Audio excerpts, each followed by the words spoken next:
Assalamualaikum warahmatullahi wabarakatuh. Om Swastiastu, salam nama budaya. Izin Pak, izin kami dari kelompok 3 akan menjelaskan tentang fitur-fitur apa saja yang terdapat pada aplikasi Vsim. Yang pertama saya akan menjelaskan tentang network object. Yang pertama ada link. Link berfungsi untuk mendesain jalan dan belokan dengan kombinasi mouse, keyboard, dan klik kanan plus CTRL. Kedua ada Desired Speed Decision, berfungsi untuk menentukan kecepatan rata-rata kendaraan jika melewati suatu daerah tertentu. Selanjutnya ada Reduce Speed Area, berfungsi untuk mengurangi kecepatan kendaraan ketika melewati suatu daerah tertentu. Conflict Area, berfungsi untuk menghindarkan kendaraan berbenturan satu sama lainnya. Terus yang kelima ada Priority Rules, berfungsi untuk menentukan prioritas kendaraan mana yang akan didahulukan ketika terjadi di konflik area. Selanjutnya ada Stop Sign, berfungsi untuk memberhentikan kendaraan dengan lama waktu yang telah ditentukan sebelumnya. Ketujuh ada Signal Head, adalah fungsi yang dikombinasikan dengan signal group yang digunakan untuk mendesain lampu lalu lintas. Dan ada detektor, berfungsi untuk men-setting jarak antara kendaraan yang satu dengan yang lainnya. Selanjutnya ada vehicle input. Vehicle input berfungsi untuk memasukkan kendaraan yang dibagi berdasarkan jenis kendaraan, volume, dan kecepatan rata-rata tersebut. Yang kedua ada vehicle routes. Vehicle route adalah berfungsi untuk memasukkan jalur kendaraan yang akan dilalui. Kemudian ada parking lot. Parking lot berfungsi untuk mendesain tempat parkir kendaraan. Kemudian ada public transport stop. Public transport stop berfungsi untuk menambahkan area di mana kendaraan yang telah ditentukan sebelumnya akan berhenti.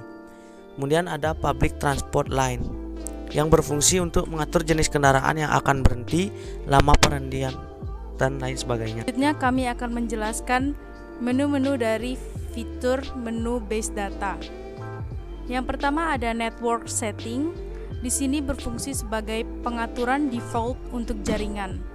Selanjutnya ada 2D or 3D model segment, berfungsi menentukan ruas untuk kendaraan. Selanjutnya ada 2D or 3D models. Di sini berfungsi sebagai membuat model 2 dimensi dan 3 dimensi untuk kendaraan dan pejalan kaki. Selanjutnya ada menu function, berfungsi sebagai percepatan dan pelambatan perilaku kendaraan. Selanjutnya ada distribution. Di sini berfungsi sebagai distribusi untuk kecepatan yang diinginkan, kekuatan, berat kendaraan, waktu, lokasi, model 2 dimensi dan 3 dimensi, serta warna. Selanjutnya ada vehicle types, berfungsi menggabungkan kendaraan dengan karakteristik pengemudi teknis serupa di jenis kendaraan. Selanjutnya ada vehicle classes. Di sini digunakan untuk menggabungkan jenis kendaraan. Selanjutnya driving behaviors, digunakan sebagai perilaku pengemudi. Selanjutnya ada link behavior types, berfungsi untuk type link, perilaku untuk link, dan konektor. Selanjutnya ada menu pedestrian types, berfungsi untuk menggabungkan pejalan kaki dengan sifat yang mirip dalam jenis pejalan kaki. Selanjutnya ada pedestrian classes. Di sini digunakan untuk mengelompokkan dan menggabungkan jenis pejalan kaki ke dalam kelas pejalan kaki. Selanjutnya ada walking behavior sebagai parameter perilaku berjalan. Selanjutnya ada area behavior types. Di sini sebagai perilaku daerah untuk jenis daerah, tangga, dan landai. Selanjutnya kita memiliki display types yang digunakan untuk menampilkan link, konektor, dan elemen konstruksi dalam jaringan. Selanjutnya ada level. Level digunakan untuk bangunan bertingkat atau struktur jembatan untuk link. Dan terakhir kita memiliki time interval sebagai penunjuk interval waktu. Selanjutnya yaitu menu traffic, yaitu yang pertama ada fitur vehicle composition, yaitu menentukan jenis kendaraan untuk komposisi kendaraan. Yang kedua ada fitur pedestrian composition, yaitu menentukan jenis pejalan kaki untuk komposisi pejalan kaki. Yang ketiga ada fitur pedestrian OD matrix, di mana ini merupakan penentuan permintaan pejalan kaki atas dasar hubungan OD. Yang keempat yaitu dynamic assessment, yaitu mendefinisikan tugas parameter.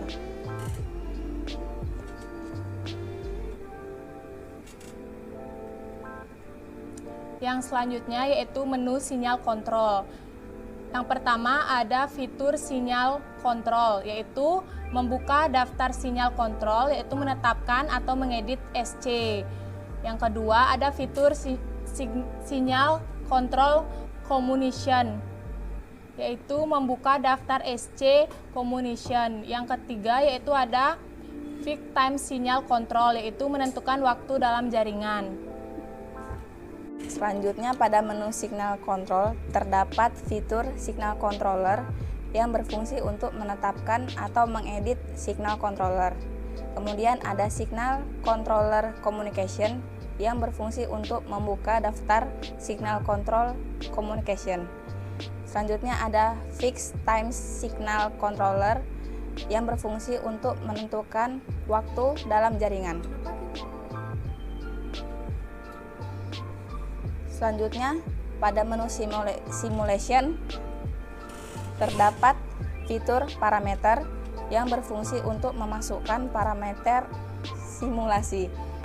Selanjutnya ada continue yang berfungsi untuk memulai menjalankan simulasi. Selanjutnya ada single step berfungsi untuk memulai simulasi dalam mode satu langkah. Selanjutnya ada stop yang berfungsi untuk berhenti menjalankan simulasi. Selanjutnya adalah menu evaluation. Menu evaluation terdiri dari beberapa fitur. Yang pertama, configuration. Configuration memiliki fungsi yang pertama, result attribute, yaitu untuk mengkonfigurasi hasil tampilan atribut. Yang kedua, direct output, berfungsi untuk konfigurasi output ke file atau database. Fitur selanjutnya adalah database configuration, berfungsi untuk mengkonfigurasi koneksi database. Yang ketiga, ada fitur measurement definition, berfungsi untuk menampilkan dan mengkonfigurasi daftar pengukuran yang diinginkan. Selanjutnya ada Windows yang digunakan untuk mengkonfigurasi waktu sinyal, catatan SC detektor atau perubahan sinyal pada Windows. Dan terakhir adalah result list yang digunakan untuk menampilkan hasil atribut dalam daftar hasil. Demikianlah video yang dapat kami sampaikan terkait fitur-fitur yang terdapat pada aplikasi Phishing. Terima kasih.